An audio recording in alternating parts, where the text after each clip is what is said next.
بسم الله الرحمن الرحيم كلنتي xiisa daawadayaal meel walba joogtiin iyo si walba inoola socotaan ku soo dhawaada qiso iyo taariikh oo aad uga bogonaysaan dhacdooyinka dunida halkan waxaanu kula wadaagi doonaa taariikho iyo qisooyin kala duwan oo dhammaantood aan uga hadlayno dalal kala duwan shakhsiyaad kala duwan iyo waxyaabo kala duwan ujeedka halkan YouTube-kan aan u sameeyay waxay tahay inaan ku kala faa'iideysano aan ku soo gudbiyo talaabooyinka ay soo mareen taariikhaha dunida waxaan halkan ku bari doonaa magaalooyin waaweyn oo aad maanta garanaysaan inay yihiin magaalooyin aad u qurux badan dalal barwaaqo soorana sidee bay shala ahaayeen halkan waxaan kula wadaagi doonaa shakhsiyaad aad hadda garanaysaan ama dhintay aba nool noloshooda sidee bay ahayd maanta waad u jeedaa laakiin shalay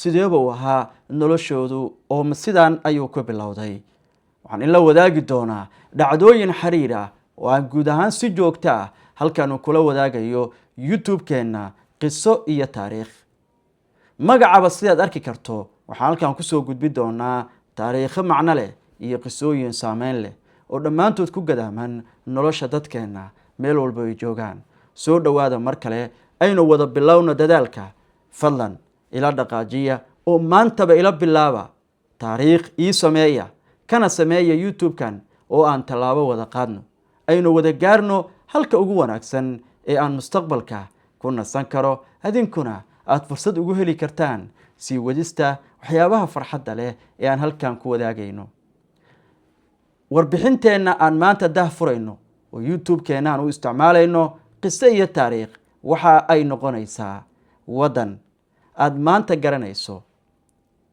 muddo ka hor laga yaabay sidoo maanta yaha uusan ahayn adiga xataa aragtidaada markii kugu horeysay aad tagto iyo maanta farqi weyn ayaa u dhaxeeya waxaad ka aaminsaneed inuu sidaan muddo dheer ahaa laakiin goormo ayay sidaan u noqday sidee ku bilowday wadankaas bal maskaxdaada ku qabo waad tagtaa waad joogtaa laga yaabo inaad hadda aad naga daawanayso oo aad ku sugan tahay laakiin sida aan kuugu sharaxi doono aadan u haynin taariikhdiisa iyo waxa ay ahayd meesha aad cagta ku hayso bal qiyaas halka aad ku nooshahay oo aadan garanayn halkii ay ka timid laakiin aan doonayno inaan kugu barno sheekadan macnaheedu ma aha inaan nahay inagu khubaro gaara laakiin xogta ayaan soo akhrinay adigu waxaan kuu fududaynay inaad daawato ama halkan aad si fudud kala socoto kadibna waxaan wada noqon doonaa dad wada og oo la wada socda qisooyinka iyo taariikhaha ku gadaaman magaalada maanta ku daafurayo laga yaabee in adigu ku sugan tahay waxaan ku bilaabaynaa taariikhda magaalada Nairobi saad og tahay waa magaalo madaxda dalkaasi Kenya haddaba su-aasha taagan waxay tahay sida meel biyo qabow laga heli jiray ay u noqotay meel ka mid ah magaalooyinka ugu muhiimsan ama ugu saameynta badan geeska Afrika marka maantay la yiraahdo Nairobi waxaa madaxaaga ku soo dhacaya caasimadda Kenya dhismayaal dhaadheer ganacsi diyaarado tareen safaarado iyo malaayiin qof oo meelo kala duwan isaga yimid kuwaas oo ku wada sugan magaalada Nairobi haddaad ku nooshahay waad og tahay dadka halkaas ku nool inay yihiin dad ka soo kala jeeda dalal kala duwan Nairobina u yimid ujeedooyin kala duwan qaar baa u yimid safaro inay banaanka uga sii baxaan oo safaaradaha u yimaada qaar baa u yimaada ganacsiga qaar baa u yimaada nolosha kale laakiin Nairobi maanta jirtahay waxay ka dhalatay meel ka duwan halka maanta adigu aad ku arkayso in ka badan qarni ka hor dhulka maanta ay ku taalo Nairobi waxa uu ahaa dhul qoyan oo bannaan oo meel xooluhu ay u yimaadaan siday biyo kaga cabi lahaayeen magaca deegaanka waxaa laga soo qaatay erey Masaya oo loo yaqaanay Enkara Nairobi oo macnihiisu uu yahay meesha biyaha qabow ama biyaha qabow ay yaaleen waa magaalo si dhab ah isu bedeshay hal arrin ayaana taariikh weyn ay ku gashay magaalada Nairobi. arrintaas waxay ahayd tareenkii Uganda ee railway. tareenka ayaa Nairobi ka dhigay meel la istaago, kadibna waxa ay noqotay xarun ganacsi, xarun maamul, caasimad ay gumaysi ay ku sugnaayeen amaba gumaysigii tusaale ahaan saameyn weyn oo ku yeeshay, xarunta halganka siyaasadeed, ugu dambeyntiina caasimadda dalka Kenya ee aad maanta ku sugan tahay ama aad garanayso ayay noqotay magaalada Nairobi. waayahay haddaan guda galno sheekadeena marka Nairobi ka hor inta aanay magaalo noqon maxay ahayd? waa 1899 Nairobi ma ahayn magaalo leh wadooyin, suuqyo iyo sidoo kale dhismayaal waaweyn. deegaanku waxaa loo isticmaali jiray ayna u isticmaali jireen bulshooyinkii ay ka mid ahaayeen Masaayda iyo sidoo kale Kikuyadu, waxaana dhulka la oran jiray waa dhul daaqsimeed oo ay ku jireen biyo aad u fara badan, kuwaas oo ay xooluhu ay uga cabi jireen una daaqi jireen. Nairobi River webiga la yiraahdo ayaa deegaanka siinayay biyo muhiim ah. waa inaad dareentaa maanta Nairobi sida ay tahay shalay ma ahayn. halkaas maxaan ka baranaynaa? wax walba sida maanta yihiin berri ma ahaan doonaan. waxa laga baranayo sheekadan, taariikhda Nairobi ma bilaaban marka Ingiriisku yimid. deegaanadu waxa ay lahaayeen nolol magac loo isticmaali jiray, ayna isticmaali jireen bulshada ka hor intii aanay magaalada casri ah aysan dhalan. yacni dadka halkaasi ku nool waxay ahaayeen dad ay noolaa oo mustaqbal lahaa, oo halkaas ay ka jireen nolol Ingiriiska ka hor, waa gumaystihii. maxaa Nairobi loogu bixiyey marka? magaca Nairobi wuxuu xiriir la leeyahay magaca Masaayda Inkara Nairobi. Inkara wuxuu la xiriiraa biyo, halka Nairobina uu ku tilmaaman yahay biyo qabow. sidaasi darteed magaca Nairobi waxa uu si toos ah ugu xiran yahay dabeecadda deegaanka iyo sidoo kale biyaha halka laga heli jiray. waxaa laga yaabaa marka hadda Nairobi joogto inaad la yaabantaa qabowga, oo qabow badan aad dareemayso, isleedahay magaaladan qabow badana, maxay tahay qabowgan? laakiin waa inaad ogsoonaataa adiga ayaa barinkii qabowga degay, oo magaalada dhanba waxay ahayd meel qabow badan ka jiray. magaceeda ayaa saasba ah ee ma ahan wax kale oo zaa'id inay jiraan. waxaa laga baranayaa magaca caasimadda Kenya waxa uu xambaarsan yahay raad ka horeeyay gumaysigii, waxayna ka sheekeynaysaa juqraafi ahaan noloshii dadka deegaanka. yacni qisadanadu waxay ka sheekeynaysaa arrintaas oo si wanaagsan oo faahfaahsan uga hadlaysaa. 1899 sanadkii Nairobi dhalatay, yani Nairobi xilliga dhalatay ayaan hadda soo gaarnay. tareenka bedelay taariikhda. dabayaaqadii qarnigii 19aad Ingiriisku waxa uu bilaabay dhismaha Uganda Railway oo Mombasa, kaasi oo mari lahaa gudaha bariga Afrika.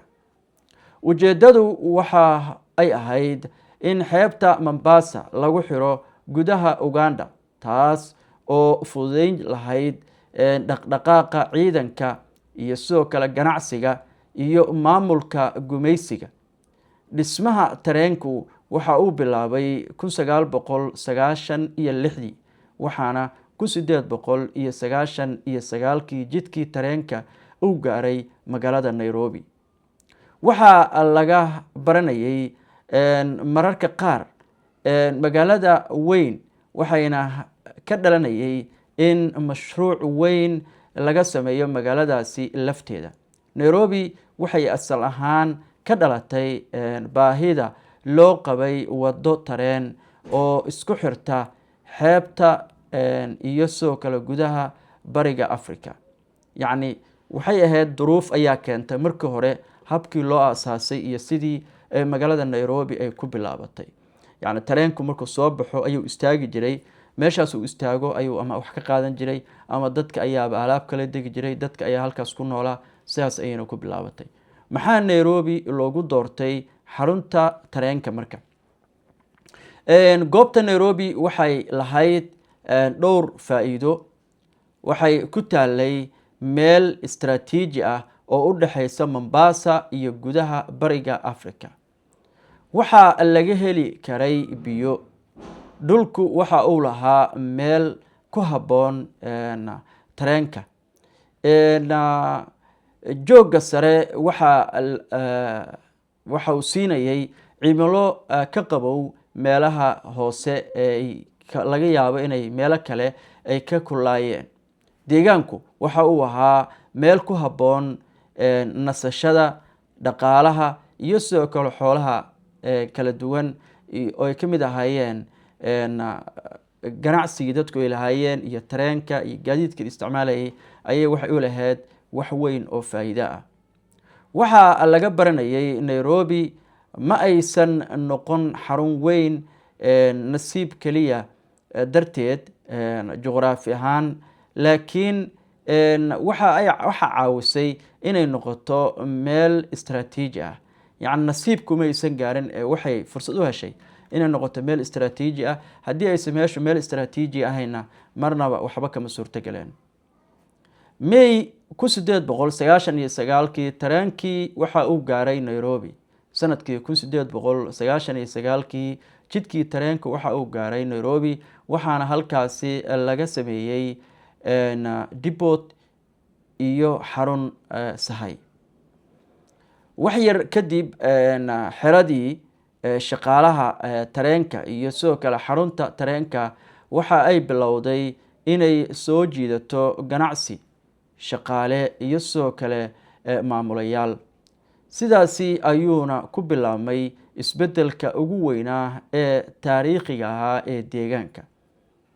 waxaa laga baranayay marka gaadiidka iyo ganacsiga meel ay ku kulmaan magaalo ah in ay si degdeg ah ay uga dhalato ama uga dhalan karto horumar.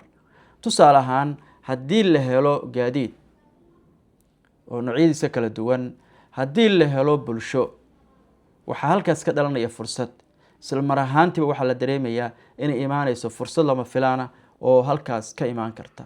marka meel kasta, tusaale ahaan magaaladii hadda wadooyin badan ay galaan oo laamiyada la hagaajiyo oo laamigeedu hagaagsan yahay, way ka suuq fiican tahay magaalooyinka kale. waayahay 1900 ilaa 1907 Nairobi oo noqotay xarun muhiim ah. Nairobi Township 1900 sanadkii markuu ahaa, Nairobi waxa ay si rasmi ah loogu daray qaab maamul oo township ah, kaasi oo ganacsiga lagu horumarinayay. waxaana bilaabmay inuu kobco suuqa, sidoo kale hoteelo, bangiyo iyo sidoo kale meherado ayaa laga sameeyey oo soo ifbaxayay. magaalo yar waxa ayna si tartiiba ay ugu gudbaysay uga mid noqotay yacni xerada tareenka oo kaliya. meelaha tareenka markuu yimaado ay u arkayeen inay tahay meel cuntadii laga heli karo, wixii dhammaan laga heli karo, yacni waxaa laga helay adeeg dhammaystiran ayay isla markii ganacsatadii ay ka sameeyeen. shaqaalihii Hindiya iyo sidoo kale doorkooda, yacni shaqaale waxaa jira Hindiyaan ahaa oo markii ugu horeysay yimid magaalada Nairobi iyo dalkaasi Kenya. dhismaha tareenka waxaa qayb weyn ka qaatay shaqaale badan oo Hindiya laga soo keenay. yacni shaqaalaha oo Hindiya laga keenay ayaa tareenka dhismihiisii iyo jidkaas iyo hawshaasi ka shaqeynayay. qaar badan oo ka mid ah dadkaas waxa ay Nairobi ay ahaayeen iyo magaalooyinka kale ku yaala gudaha dalkaasi Kenya. jidka tareenku ay ku yeeshaan ganacsiyo ayay ka samaysan jireen iyo nolol cusub, dukaamo, ganacsiyo ay leeyihiin ganacsatada asal ahaan ama asaaskii ahaa ka soo jeeda dalkaas India. muuqaalkana Nairobina wax badan ka bedelay. haddaad ilaa hadda eegto hindidu aad bay ugu badan yihiin Africa iyo guud ahaan Kenya. waxaan aad loo dareemayaa inay halkaas ay jiraan dad badan oo xilligaas ka faa'iideystay. waana arrin isdaba taalla oo ay fursadii hore kaga faa'iideysanayaan. 1905 ilaa 1907 Nairobi oo Mombasa ka dul martay, yacni magaaladii Mombasa ahayd oo Nairobi horteed jirtay, oo Nairobi horteed ahayd magaalo weyn ayay ka hormartay. Nairobi waxay si aad u kortay bilowga qarnigii 20aad, yacni qarnigii 20aad ayay aad u kortay Nairobi. ilaha rasmiga ah ee Nairobi City County waxa ay sheegayaan in 1905 Nairobi ay Mombasa ay ka bedeshay caasimadda British East Africa. ilaha kalena waxa ay si rasmi ah ay u sheegayaan Nairobi County waxa ay ku tilmaamayaan in 1907 marka ay noqotay caasimadda ka duwan caasimadaha kale, taas oo ku imaaneysay marxaladaha kala duwan ee soo martay maamulka iyo sidoo kale qeexidda caasimadnimada. yacni Mombasa ayaa markii hore asal ahayd oo caasimad ahayd, kadib waa laga soo wareejiyey oo Nairobi ayaa loo soo gudbiyey. waxaa laga baranayaa taariikhda saxda ahi mararka qaar waxa ay leedahay marxalado kala duwan. waxa aan muran ku jirin waa in Nairobi bilowgii qarnigii 20aad ay si rasmi ah u noqotay xarunta siyaasadda iyo maamulka ee British East Africa. ayay noqotay xaruntoodii weyneed ayay noqotay Nairobi. wixii halkaas ka dambeeyana Nairobi way sii kortay oo horumar badan ayay samaysay. Nairobi iyo sidoo kale wejigii gumaysiga, magaalada oo loo kala qaybiyey jinsiyado. Nairobi waxa ay si degdeg ah ugu kortay qaab aan dadku oo dhan si rasmi ah loogu adeegeyn. qorshayaashii hore ay sameynayeen magaalada waxaa laga dheehan karay kala sooca ku salaysan jinsiyadaha, deegaano iyo adeegyo qaar ayaa la qorsheynayay in dadku aysan si isku mid u helin. dadka reer Yurub, Aasiyaanka iyo sidoo kale Afrikaanka ayaana ahaa bulshadii ku nooleed magaaladaasi Nairobi. waxaa laga baranayay marka Nairobi maantay waxay weli leedahay raad ka yimaada qorshayaashii gumaysiga, kala duwanaanshaha qaar ka mid ah xaafadaha, fursadaha, dhaqaalaha. waxa uu leeyahay xidido taariikhi ah, yacni weli arrintii ka dhalatay iyo casharadii laga bartay Nairobi kama madax banaana oo weli waa la dareemayaa. Nairobi waxa ay noqotay xarunta gumaysigii.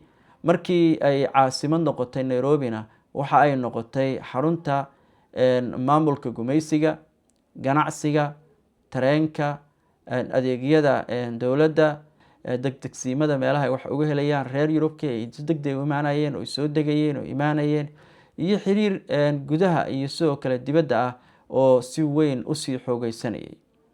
taasi waxa ay magaalada siisay awood dhaqaale oo aad u weyneed iyo sidoo kale in magaalooyin badan oo kale ay bariga Afrika ay ka hormarto.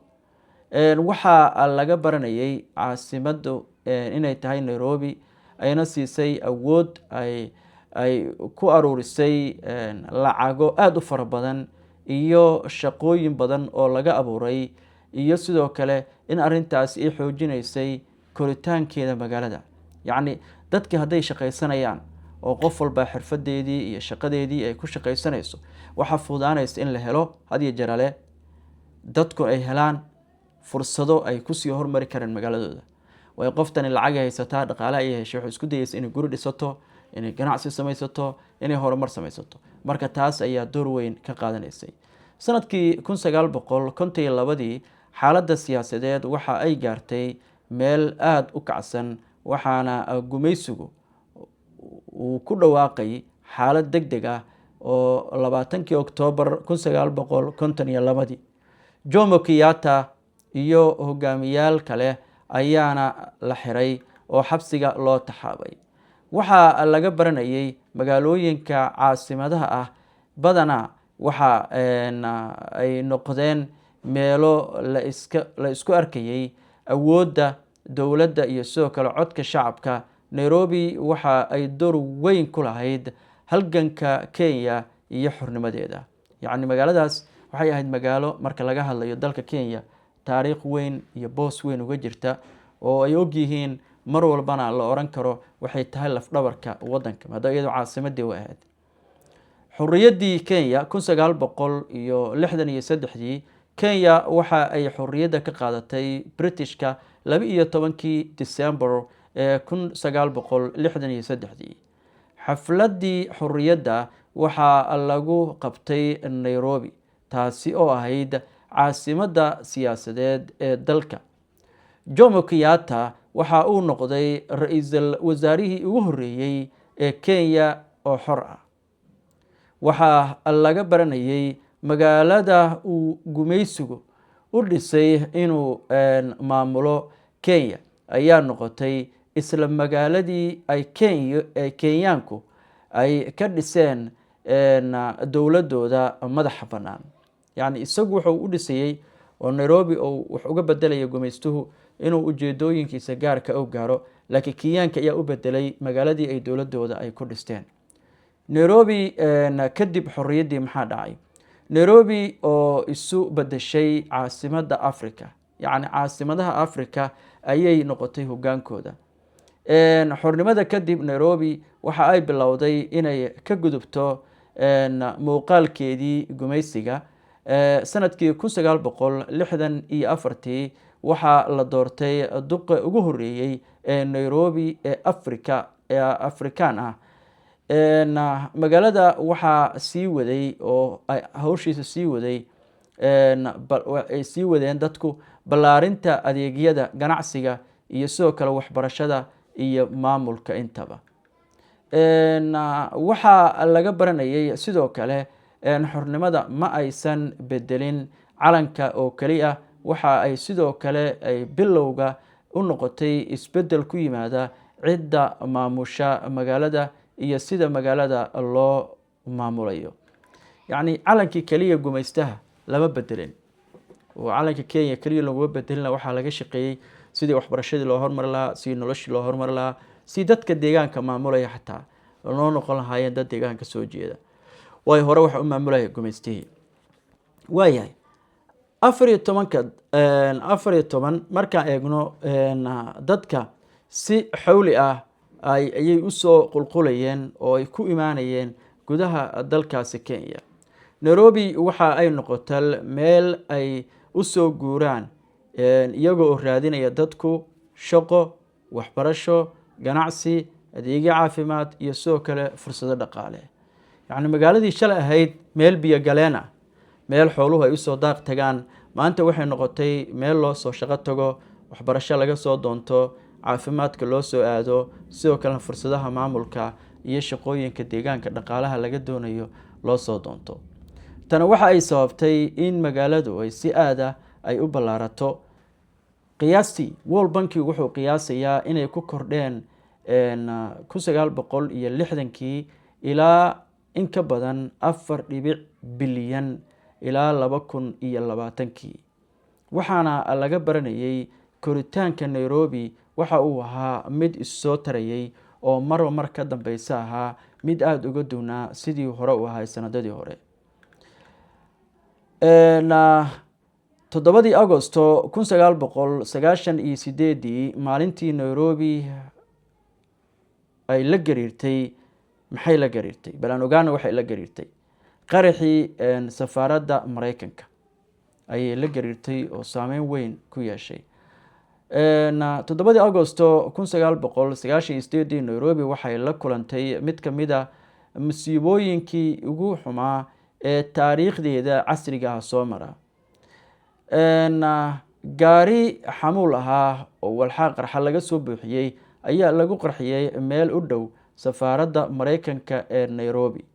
qaruxu waxa uu dilay qiyaastii 212 qof oo Nairobi joogtay, kumanaan kalena waa uu dhaawacmay waana ay dhaawaceen. qaraxaas ayaana dhaawacay maalintaas ka dhacay halka lagu magacaabo safaaradda ereyeeda ama Dar es Salaam Tanzania.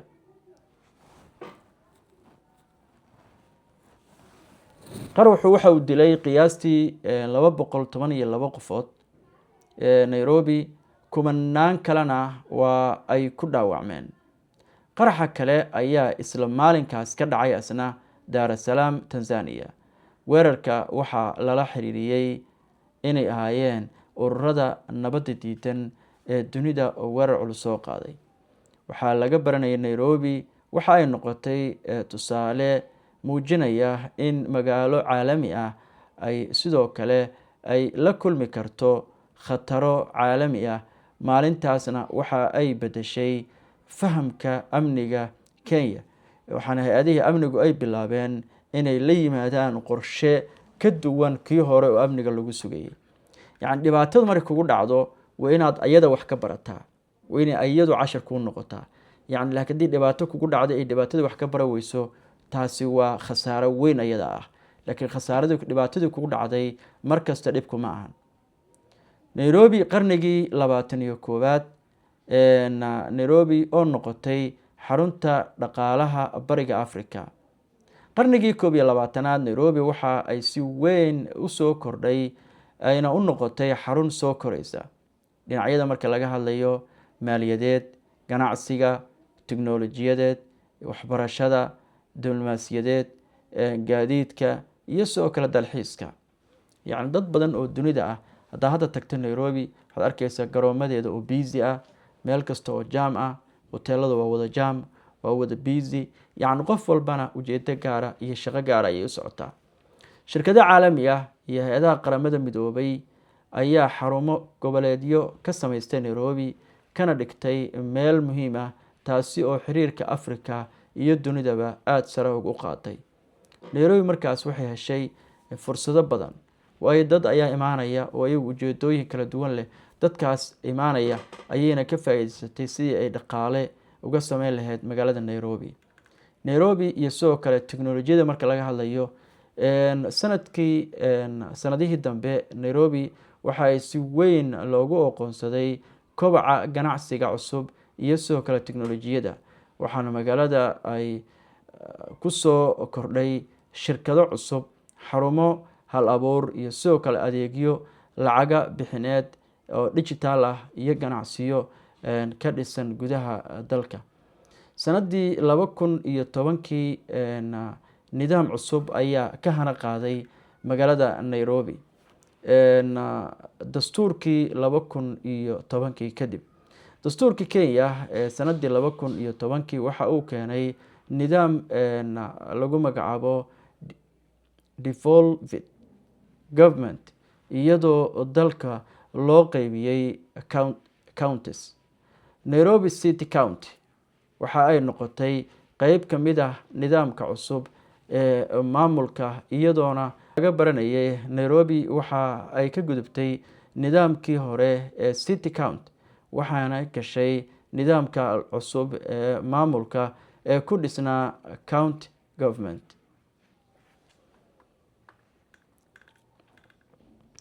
sanadii 2013 Nairobi City County, doorashada 2013 Nairobi City County waxa ay loo bedelay Nairobi City County markii qaadatay, waxaana loo doortay gudoomiyihii ugu horeeyay ee Nairobi County. isbedelku wuxuu ahaa qeyb ka mid ah isbedelada waaweyn ee Kenya ku yimid kadib dastuurkii 2010. Nairobi maantay magaalo weyn oo xuduudeeda ay tahay mid aad u ballaaran. maanta Nairobi waa caasimadda Kenya, balse saameynteedu waxa ay dhaaftay xuduudaha dalkaasi Kenya. ganacsi balaas siyaasad, lagu daray waxbarasho, lagu daray maaliyad, lagu daray diblomaasiyad, lagu daray tiknoolajiyo, lagu daray dalxiis ayay Nairobi astaan u tahay. magaaladu waxa ay sidoo kale leedahay caqabado waaweyn sida ciriiriga ah iyo sidoo kale gaadiidka oo kobcay taasi oo saameyn ku yeelata isku socodka dadka iyo gaadiidka had iyo jeer leh culays badanna laga fahmo. marka aad Nairobi doonayso inaad meel aado oo aad meel shaqo u aado, gaar ahaan dad ballan ku leedahay safaarad, waa inaad xilli hore aad sii tagto. laakiin haddaad isku daydo xilliga waqtigaaga soo dhawaaday inaad aado, waa la hubaa inaad jaam ku galayso. adiga weli miyaad safar aad lahayd, safar u socotay oo safaarad u socotay adoo Nairobi joogtid, miyay weli ku saameysay intaad daahday oo ballantii ama appointment-iga haysatay ee sidaas kaga gubatay? waayahay, Nairobi National Park, arrin ka dhigtay magaalada mid aan caadi ahayn. xayawaanka duurjoogta ah ee ku dhow caasimadda, mid ka mid ah waxyaabaha Nairobi ka dhigay magaalo gaar ahaan waa Nairobi National Park oo ku dhow magaalada. taasi waxa ay abuurtay muuqaallo aan caadi ahayn. magaalooyin badanna oo waaweynna aysan heli karin dhismayaal, wadooyin iyo sidoo kale dhaqdhaqaaqyo magaalada hal dhinaca, halka duurjoogtu ay keeneen in ay dad badan ay si dabiiciya ay u yimaadaan gudaha dalkaasi Kenya iyaga oo doonaya inay halkaas dalxiis u yimaadaan. yani taas waxay muujinaysaa beeraha iyo meelaha qurxoon ee dalxiiska ahi inay door weyn ka qaataan, wax badana ka bedeli karaan gudaha dal kasta oo markaas ay ka jiraan. maxaa Nairobi ka dhigay magaalo awood leh? waxaa jiray dhowr sababood oo arrintaasi suurto gelinaya. juqraafi ahaan, goobta ay ku taalo waxay ahayd mid istaraatiiji ah. tareenka Uganda Railway oo siiyey magaalada bilow dhaqaale iyo soo kala gaadiid. caasimadnimada, markii Nairobi noqotay xarunta maamulka, shaqooyinka iyo soo kale maalgelinta ayaa halkaa ay u noqotay fursad weyn. ganacsiga, suuqyada iyo soo kale ganacsatada kala duwan ee soo kobciyay dhaqaalaha dalka Kenya. dadka socdaalka, dadka gudaha iyo soo kale dibadda ayaa magaalada si joogto ah u imaanayay, kaasi oo suurto gelisay in dhaqaalo badan laga sameeyo. waxbarashada, jaamacado iyo xarumo aqoonsi ama aqoon sare leh oo dowladdu aqoonsan tahay ayaa kasoo ifbaxay magaalada Nairobi, kuwaas oo suurto geliyay in wax la barto. diblomaasiyadda, safaarado iyo sidoo kale hay-ado caalami ah ayaa magaalada siiyey fursad kadib markii ay ka furteen xarumahooda, taasoo ahayd arrin muhiim ah magaalada Nairobi. teknolojiyadda, ganacsiyada cusub iyo adeegyada dhijitaalka ayaa magaalada geliyey dhammaantood dhaqaalaha casriga ah ee dunida ay la wadaagayso. casharka ugu weyn ee taariikhda Nairobi laga baran karo. taariikhda Nairobi waxay na baraysaa arrimo dhowra ay ka mid yihiin magaalooyinka waaweyn mararka qaar ma dhashaan iyaga oo sida ay u qurux badan yihiin ah, laakiin waxay kasoo bilaabdeen meel cusub. Nairobi oo ka bilaabatay dhul qoyan iyo meel xooluhu ay ka cabaan ayaa noqotay magaaladii ugu horeysay ee qaaradda Afrika. taas waxayna tusinaysaa mar kasta in qoftu ay ogaato in aad ku xisaabtanto maantay magaaladan say tahay, berrito inay ka sare marayso. tusaale yar ayaan su-aalan ku weydiinayaa. magaalo ayaa joogtaa, waxaa laga yaabaa dhulka booska inuu maraya lacag yar dhowr sano ka hor oo maraya $1,000, $2,000, $3,000. saaka haddaad tiraa waa gadanayaana $100,000, $200,000 lagaa siinayo. isbedelkaasi maxay tahay? isbedelka yacni mar kasta oo meesha isbedel ka imaado, mar kasta meesha qorshuhu hore iska bedelo, waxaa imaanaysa qiimaha dhulkaaga oo sare mara. mar kastoo gadaal loo laabtana waxaa imaanaysa qiimaha dhulkaaga oo dhulka aada. markasta ogsoonow, horumarka iyo hore u dhaqaaqa iyo go-aanka iyo natiijada waxay ku xiran tahay waa adiga. yacni cid kale ha sugin oo marti how noqonin. adigu go-aanso inaad qabato shaqadaas oo hawshaas aad si wanaagsan kaga soo baxdo. waxay taasi fursad kuu siin doontaa inaad hesho xogtii iyo xaaladihii kala duwanaa ee aad u baahneed inaad kaga gudubto xiisad kasta ee naftaada soo wajahaysa. waxyaabaha taariikhiga ee aan si gaara usoo goobayn markaan dib ugu laabano, 1896 dhismaha Uganda Railway ayaa bilaabmay. 1899 tareenku waxa uu gaaray deegaanka Nairobi, waxaana halkaasi laga sameeyey xarunta tareenka oo halkaas oo alaabta dibbood ku samey jiray. 1900 Nairobi waxaa loo aqoonsaday township. 1905 ilaa 1907 Nairobi waxay noqotay xarunta caasimadda British East Africa, iyadoo oo ilaa iyo si rasmi ah ay looga noqotay aakhirkiina caasimadda dalka Kenya. 1920 Kenya waxaa si rasmi ah loogu bedelay Gaborone, iyadoo Nairobi ay ahayd xarunta maamulka. 1952 waxaa lagu dhawaaqay state of emergency. xilliga halgankii waxa uu ahaa mid aada u socday. 1963 Kenya waxa ay qaadatay xorriyaddeeda 12 December.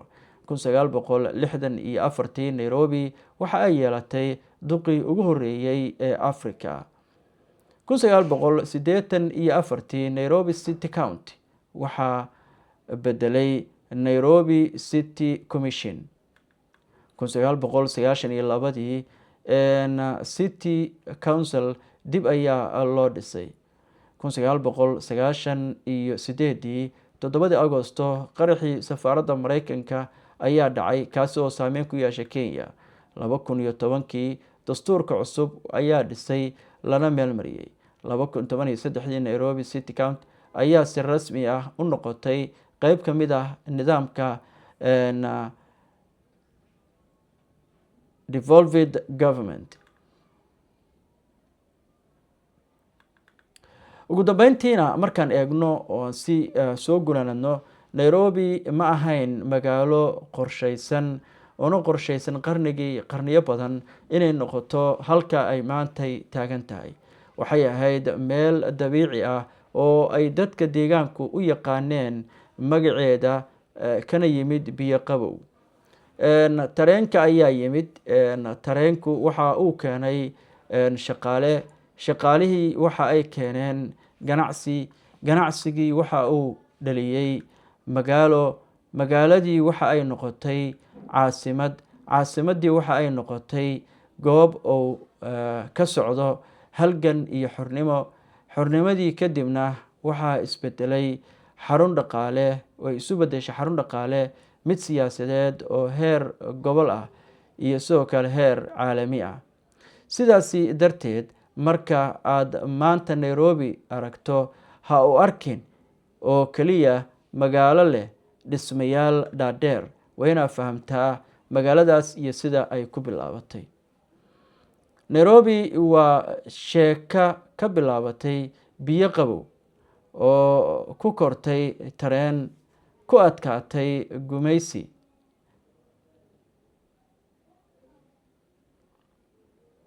ku dhalatay xornimo. taariikhdu waxay ina xasuusinaysaa in magaalada kasta maantay awood u leh inay leedahay meel ay ka soo bilaabatay. Nairobina waxa ay soo bilaabatay meel aada u culus, taasi oo saameyn weyn laga dareemayay gudaha dalkaasi Kenya. si guud markaan u eegno tusaale ahaan, waxaa laga yaabaa inaad is leedahay magaalada Muqdisho sidee ku bilaabatay, magaalada Nairobi sidee ku bilaabatay weyn la wadaagay, Kampala sidee bay ku bilaabatay, yacni magaalooyinka inta Addis Ababa sidee ku bilaabatay, yacni magaalo kasta oo aad is leedahay sidee ku bilaabatay, halkan ayaan kugula wadaagi doonaa taariikhdeeda, xilliga ay bilaabatay, cidda bilowday, qorshaha laga lahaa, gumeysiga xilligaas waddanka hayay, waxaasoo idil waxaan kugula wadaagi doonaa halkan qiso iyo taariikh. fadlan subscribe, like iyo share noo siiya oo inoo dhaqaajiya meel wanaagsan inoo gaarsiiya. waxaan rajeynayaa inaan tilaabo degdega aan hore u qaadno, guushuna ay noo noqoto mid aan ka miro dhalino. mar walba qorsheena ha ahaado wadajirkeena iyo wadajooggeena. waadna mahadsantihiin daawadayaal, waan inii mahad celinayaa la jirkeena.